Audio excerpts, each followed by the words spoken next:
can't go out tonight. I said, that Lasorda's threatened to fine me, double it every day. I don't want to pay the $500. I got to take that test tomorrow. I can't go out and do anything. And I said, okay, no problem. So we're watching Vanna White and Jeopardy and all those, game shows. And about 9:15, phone rings. One of Yeager's buddies calls up and says, hey, you got to come out. You got to come out. And Yeager's going, no, I can't. You got to come out. And so he's going, come on, Roomie, we'll just go for one. Just go for one. I go, no, I can't. Okay, just one, because I had to go protect him, right? In the old days, they would mess up anything because it was like a buffet, but there was a big panel in front of the food. They would go and eat everything while they were in line. And when they came out, they had a cup of coffee and a little something, a little cereal. But they had already eaten.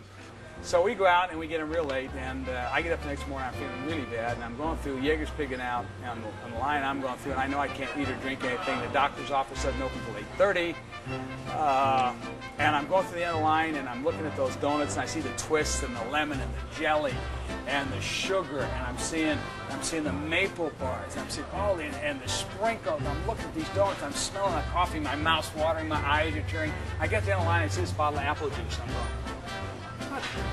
Same color, isn't it? Who'd know? So I take the apple juice, I go back, I get some donuts, get some coffee, go to my table, I take the apple juice, open it up, pour it in the urine sample bottle, cap it up. So they went to the nurse's office. They said, oh, Mr. Yeager, Mr. J, finally got you here. 8:30, I walked in the doctor's office. I hand the nurse this little sample bottle. I had to go and urinate in the bottle. And what happened was, I think they took some apple juice. I know Jay took some apple juice and poured it into the tube instead of urinating. And so and she says, well, can I see your urination and see what you did in the bottle? And the nurse looks up at me over her glasses like this. And I got a picture of this nurse. This is one of these nurses that never smiled. Never had a nice thing to say. Always, like PMS. Okay, I mean, just like always. I think nursing profession is great. Well, this nurse kind of. Remember that movie, Jack Nicholson, Nurse Ratched, One Flew Over the Cuckoo's Nest? Her clone never smiled. So she looked up and she goes, "My Mr. Johnstone," and she's writing my name down. She says, "Awful cloudy this morning, huh?"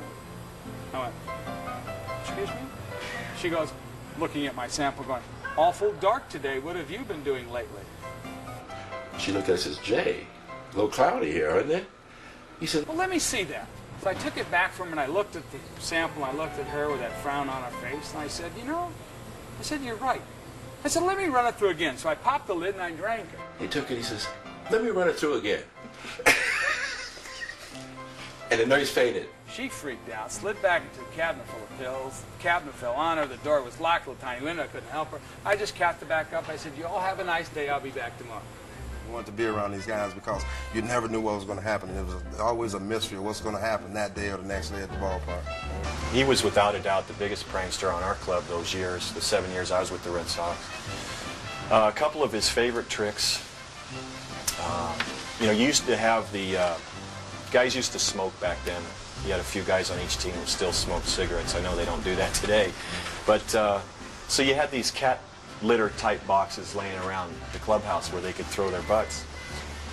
And he used to pull one over and stick it under somebody's chair and roll up some paper and throw lighter fluid on it and light it. So his big thing was not the hot foot, but the hot butt. And you'd see actually flames coming up under the chair, melting the chair before a guy would literally move before he felt it. And people would just literally leap from their seat. It got so hot. I'll tell you the story of what I did to Yaz, and he probably didn't still know I did it to him. But he was always someone that always did something. He would cut your socks or tie your pants or do something. He had a, I think it was a 1976 Lincoln Town Car. I jacked it up between innings and put milk cartons under the wheels and took the tires and hit him in the clubhouse. So when the game was over and he had to leave, he didn't have two rear tires. And he probably didn't still know who done that to him. The joking and kidding didn't fit into my daily routine. You have to be selective, and you have to know who you can jab a little bit and who's going to take it. Because there's certain guys that, they're more reserved, and no, you have to know exactly who you go after. you know, what buttons you can push, because there's certain guys that you don't want to upset because it would affect their game. There's other guys that, you know, I mean, they felt like more part of the team, I guess, if they were a kid. Joaquin Andujar was a good example. Ozzie used to beat him with a surgical cord to no end, and you know, and Joaquin would just kind of take it, but yet it was just one of those things. You knew what you could do, who you could do it to, and those were the guys that got the brunt of the abuse. Something where you can laugh and feel like you are a part of something, because even when you're struggling, you'd like to know that, hey, I can do something to help the team, even if it's just stay loose guys. I'll be there when you need me.